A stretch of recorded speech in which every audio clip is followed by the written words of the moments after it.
오늘은 과학과 성경의 다른 주장에 대해서 무엇이 더 신뢰성 있는 것인지 살펴보는 마지막 순서로 진화가 사실일 수 있는가 알아보겠습니다.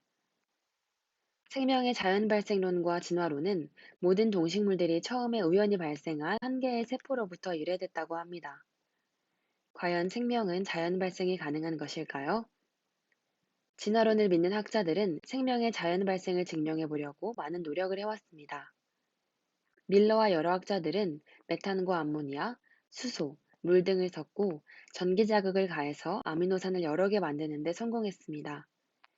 그리고 이것이 생명의 자연 발생에 대한 가장 확실한 증거라고 발표했습니다. 이 실험을 통해서 많은 사람들이 무신론자로 돌아서기도 했습니다. 그러나 이는 초기 지구의 대기 상태가 아닐 뿐만 아니라 아미노산의 구성 성분들을 어느 정도 만들어 놓고 한 실험이라서 왜곡된 것입니다. 또한 아미노산이 몇 개 만들어졌다고 해서 그것이 생명의 발생에 대한 증명이 될 수 있을까요? 최초의 생명이 발생한다는 것은 과학을 떠나서 신비의 영역이기도 합니다. 생명이 발생할 만한 좋은 조건을 만들어 놓고 기다려본 많은 실험에서 생명은 발생하지 않기 때문이죠. 아미노산이 몇 개 만들어진 것을 생명 발생의 증거라고 단정한다면 이는 마치 비둘기가 날 수 있게 되었으니 오랜 세월이 지나면 대기권을 넘어서 우주로 날아갈 수 있는 명백한 증거가 된다고 주장하는 것이나 같습니다. 오랜 세월이란 단어 하나로 불가능한 것을 가능성의 범주로 끌어들이는 것은 과학이 할 일이 아닙니다. 아미노산에 생명이 들어간다는 것은 과학의 차원이 아니라고 봅니다. 여기서 한 개의 세포가 어떻게 삶을 영위하고 증식하는지 약간만 알아보겠습니다. 세포의 생명 활동은 세포 내의 다양한 단백질로 인한다고 할 수 있습니다. 여러 단백질들이 각자가 맡은 역할을 잘할 때 원만한 생명 활동이 일어납니다. 그런데 이런 단백질들은 아미노산이 최소한 100개에서 300개 이상 순서대로 모인 것이고, 추가로 각자의 기능을 갖추기 위해서 이리저리 굽어지면서 공 모양이나 기타 특수 형태를 하게 됩니다. 이 단백질들은 구조가 매우 복잡하고 정교해서 스스로 만들어지기 불가능합니다. 모든 복잡하고 규칙적이고 반복적인 것은 만드는 데 설계도가 필요한 것입니다. 세포 내에서는 이 설계도를 모아놓은 곳이 바로 DNA입니다. 그런데 이 DNA는 정보가 손실되지 않도록 정보를 가진 팔을 반대편 팔이 팔짱을 낀 것처럼 꽉 잡고 안전하게 꼬여 있습니다. 그래서 아무 때나 정보가 새나가거나 파손되지 않습니다. 만약 새로운 단백질이 필요해지면 합성 일을 맡은 단백질이 DNA에 가서 새 단백질을 만들 설계도를 꺼내달라고 요청합니다. 그러면 DNA는 그 단백질의 설계도가 들어있는 부분만 이중나선 고리를 풀어주고 정보를 읽어가라고 시킵니다. 그러면 이때 RNA가 와서 설계도를 복사해서 mRNA가 만들어집니다. 설계도를 품은 mRNA는 핵 밖으로 나와서 단백질 공장인 리보솜으로 이동합니다. 리보솜은 mRNA가 가져온 설계도를 보면서 tRNA의 도움을 받아서 수백 개의 아미노산을 하나도 실수하지 않고 순서적으로 잘 이어붙입니다. 이렇게 해서 만들어진 아미노산 줄기는 특정한 모양으로 접히면서 제각각 기능을 갖춘 단백질이 됩니다. 합성이 완성된 단백질들은 각자 가야 할 곳에 주소 꼬리표를 가지고 있어서 여러 시스템을 통해서 최종 목적지로 이동합니다. 인간의 세포 내에서는 이런 식으로 2만 가지 이상의 단백질이 매일 만들어지고 분해됩니다. 이렇게 다양한 단백질들의 설계도는 모두 DNA 창고 속에 보관하고 있습니다. 이러한 단백질의 합성 과정은 매우 잘 조절된 섬세한 기계처럼 작동됩니다. 위의 여러 과정 중에 한 단계만 이상이 생겨도 단백질 생성에 실패하게 됩니다. 수백 개의 아미노산을 연결할 때에도 한 단계만 잘못 붙여도 정상적인 단백질 합성이 안 됩니다. 한 단계가 지속적으로 실패하면 심각한 질병에 걸리는 것입니다. 우리가 모르는 사이에 우리 몸의 세포들 안에서는 매우 정교한 합성, 이동, 분해, 재활용 등의 과정들이 끊임없이 아주 완벽하게 이루어지고 있습니다. 극도로 작은 세포 속에 이렇게 미세하고 치밀하게 작동하는 장치가 있다는 것은 설계자를 생각하지 않고는 불가능한 것입니다. 세포들이 지능을 갖춘 것도 아닌데 알아서 특정 목적을 향해서 모두가 협력해 나간다는 것이 가능할 것 같습니까? 이를 믿는 것이 과연 합리적이고 과학적인 것일까요? 단백질 합성뿐만 아니라 생명체의 모든 정보를 보관하는 DNA는 얼마나 놀랍습니까? 세포와 조직과 기관들의 설계도를 모아놓은 DNA의 정보 저장 능력은 상상하기 어려울 정도입니다. 1g의 DNA가 15GB의 저장 용량을 갖는데, 이는 일반 컴퓨터 100만 대의 저장 능력이고 고화질 영화 10억 편을 저장할 수 있는 수준입니다. 단지 1g의 DNA로 100만 대의 컴퓨터 용량입니다. 이 정도면 이를 설계한 하나님의 지혜의 전율마저 느껴지지 않습니까? 이제는 과학자들도 DNA를 모방해서 정보 저장 장치를 만들고 점차 발전시켜가고 있습니다. 또한 한 개의 세포가 생존하고 번식하려면 DNA뿐만 아니라 핵과 세포질, 미토콘드리아, 리보솜, 광합성 장치 등 매우 많은 구조물들이 필요합니다. 이들은 각자 복잡한 구조에 복잡한 기능을 하고 있습니다. 최초로 발생한 원시세포는 이렇게 복잡할 필요가 없었을 것이라고 항변하겠지만, 매우 단순한 세포라도 아미노산 몇 개로 작동할 수는 없을 것입니다. 지구상의 가장 간단한 세포도 최소한 600개의 다른 단백질을 필요로 한다고 합니다. 컴퓨터와 같이 복잡한 구조는 누군가 지혜로운 존재가 만들어야 합니다. 이 정도면 수천억 년의 시간이 흐른다고 저절로 만들어질 수 없습니다. 그런데 컴퓨터와는 상대가 안 되는 능력의 DNA와 그보다 수천 배 복잡한 세포의 구조가 저절로 만들어질 수 있을까요? 이것을 믿는다면 이는 종교보다 더 맹신 아닐까요? 다윈은 몇 개의 관측을 근거로 진화론을 발표했습니다. 그리고 그가 가정한 순서대로 진화하는 화석들이 발견될 거라고 믿었습니다. 그러나 모든 화석들은 다윈의 기대와는 다르게 대부분 중간을 연결하는 모양이 없이 진화가 완성된 상태처럼 발견되었습니다. 서서히 변해가느라 두 동물의 특징을 다 가진 애매한 구조의 화석이 전혀 없다는 것입니다. 이는 진화가 아니고 창조이기 때문에 가능한 것입니다. 성경에 따르면 처음부터 모든 동물들은 각 종류대로 완전하게 창조됐고 중간 단계는 없는 것입니다. 중간 단계에 화석이 없다는 것은 진화론자들의 가장 큰 고민거리이기도 합니다. 인간과 침팬지 사이에는 여러 중간 단계의 뼈들이 발견되었다고 합니다. 그런데 왜 다른 동물들에게는 없고 인간에게만 중간 단계가 많이 발견될까요? 이는 그들의 이론을 증명하려고 너무 노력하다 보니 조작과 억측이 많아진 결과이며 증거들도 많습니다.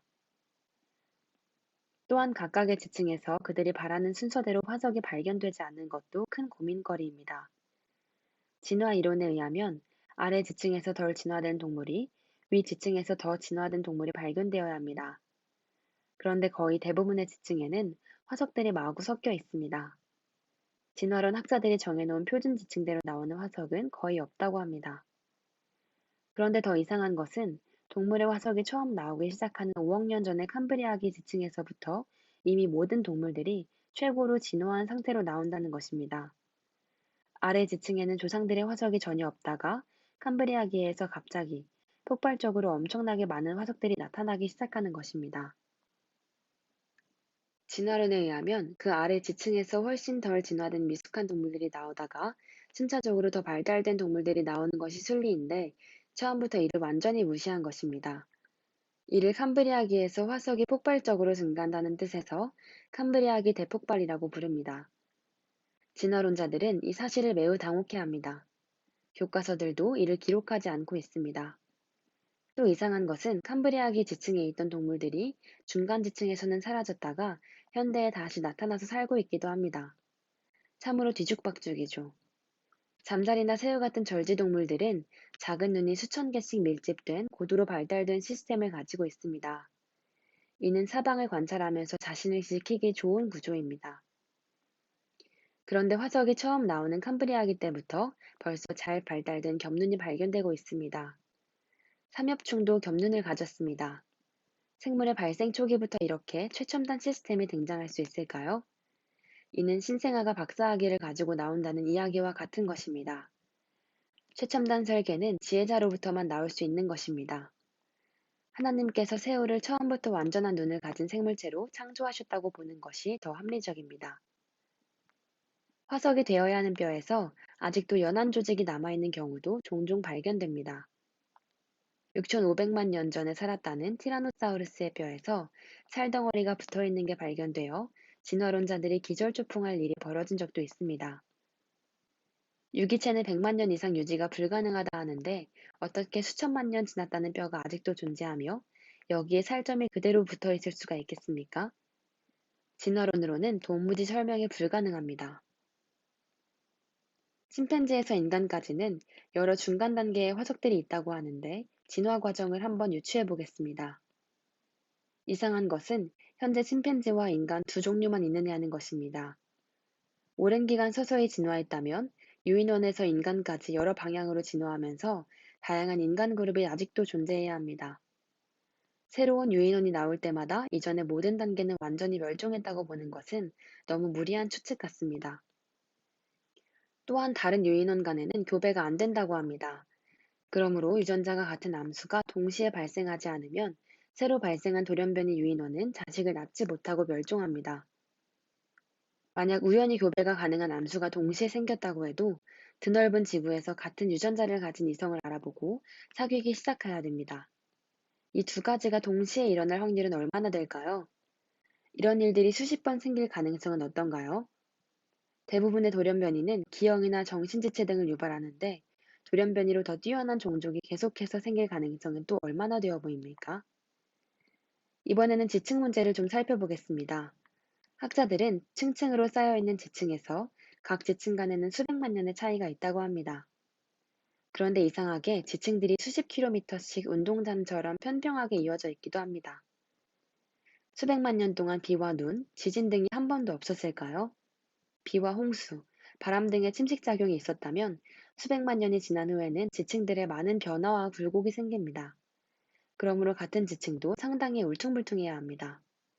그런데 이와는 다르게 그랜드 캐년이나 기타 지층들은 너무나 평평합니다. 이재만 지질학 교수는 쌓이고 쌓여서는 절대로 평평한 지층이 만들어질 수 없다고 단정적으로 말했습니다. 또한 각각의 지층은 저마다 특징적인 색깔이 있고 같은 퇴적물만 있어서 균질이고 그래서 물감을 칠한 듯이 색이 매우 곱고 아름다운 곳이 많습니다. 어떻게 수백만 년 동안 같은 색의 같은 퇴적물이 쌓이고 그 다음 수백 년 지나서는 또 다른 색의 같은 퇴적물만 쌓이는 일이 반복되겠습니까? 이것은 절대로 일어날 수 없는 일이고 진화론자들의 지층 이론이 100% 틀렸다는 증거가 됩니다. 이 많은 혼동 속에서 이제 성경을 열어봅시다. 성경은 진화론의 모든 무질서를 일시에 설명해 줍니다. 성경은 하나님이 6천년 전에 모든 동물들을 처음부터 완전한 상태로 만들었다고 하였습니다. 그리고 하나님이 너무 악해지는 인간들을 한꺼번에 홍수로 심판했다 합니다.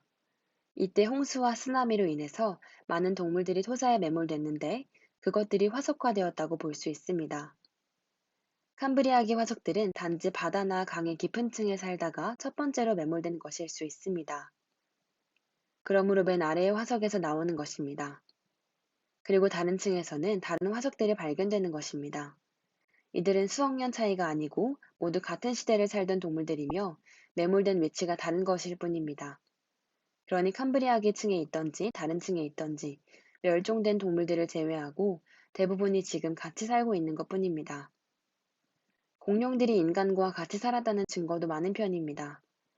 미국 텍사스주의 파룩시 강에는 공룡 랩터와 사람의 발자국이 같이 찍힌 화석이 있습니다. 인간의 손이 닿은 적 없는 오래된 동굴에서 공룡의 벽화가 발견됩니다. 직접 보았으니 벽화에 그릴 수 있었던 것 아닐까요?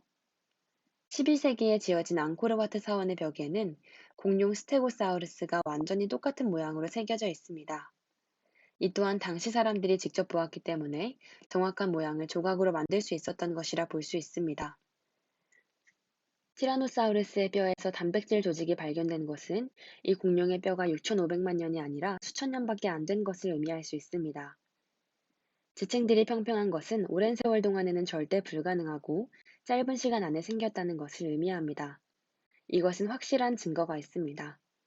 1980년 미국 세인트 헬렌스 산의 화산 폭발로 산 정상 부근에 있던 엄청나게 많은 눈 녹은 물들과 토사들이 호수와 계곡을 쓸어버린 적이 있습니다. 그런데 수시간 만에 크기는 작지만 그랜드 캐년과 똑같은 모양의 지층이 형성된 것입니다. 이것은 이론이 아니고 실제 일어난 일이므로 이 정도 지층이 수억 년 걸려서 생긴다는 진화론자들의 주장에 상당한 타격이 됩니다. 또한 1994년 콜로라도 주립대학에서 토사를 물살에 떠내려가게 하는 실험을 했는데 이때 평평한 여러 지층들이 생기는 것이 확인되었습니다. 물과 함께 다양한 흙들이 다량으로 몰려올 때 크기가 같은 입자들끼리 모여서 여러 층이 형성된 것입니다. 이를 저탁류라 하는데 최근에는 지층들이 생긴 이유가 퇴적 때문이 아니고 저탁류 때문이었다는 이론이 점차 대세를 이뤄가고 있습니다. 이 이론에 의하면 그랜드 캐년은 홍수 이후 수면 아래에 있던 지층이 융기되면서 매우 많은 물이 고지대에 갇혀 있다가 갑자기 산들이 무너져 내리면서 대량의 저탁류가 흐르면서 만들어진 것이라 합니다. 강이 아무리 오래 흐른다고 해도 그랜드 캐년 같이 엄청난 규모의 구덩이가 생겼다고 이해하기는 어렵습니다. 그렇다면 다른 나라에도 강이 많은데 왜 이런 거대한 협곡은 드문 것일까요? 그보다는 저탁류에 의한 대격변 이론이 실험 증거와 헬렌스산의 실제 증거가 있으니 더 가능성이 높아 보입니다. 저탁류가 있으면 지층이 사선으로 잘 생기는데 우리나라를 포함해서 전 세계 어디나 사선의 지층이 많습니다. 이는 전 지구에 있었던 대홍수 때문에 가능한 것입니다. 학자들은 방사성 동위원소의 반감기를 계산하면 지구가 수십억 년 경과한 것이 맞다고 합니다. 그러나 이는 최초의 지구 상태를 맘대로 정해놓았기 때문에 나온 계산 결과입니다. 과학이란 무엇이 진리일 것이라고 미리 가정하고 다른 증거들을 외면하면 안 될 것입니다. 설명 가능한 모든 가능성들을 열린 마음으로 들어봐야 할 것입니다. 진화론의 가장 큰 문제는 증거를 찾기 전에 결론부터 정해놓고 자신의 가정만 증명하려 한다는 것입니다. 그러니 진화론 학자들은 늘 바쁘게 살아야 할 것 같습니다. 잘못된 결론 때문에 해석할 수 없는 온갖 난제들이 쌓여만 가니 이를 변명하기에 참 바쁠 것입니다. 오죽하면 캄브리아기에 이미 신출귀몰한 변신수를 가진 문어를 우주에서 왔을 가능성이 높다는 이론까지 만들어내겠습니까? 진화론의 반대 증거들은 너무나도 많지만 성경을 배우고 하나님을 더 알고 사랑하기 위해서 이제부터는 주로 성경을 이야기하겠습니다. 시청해주셔서 감사합니다.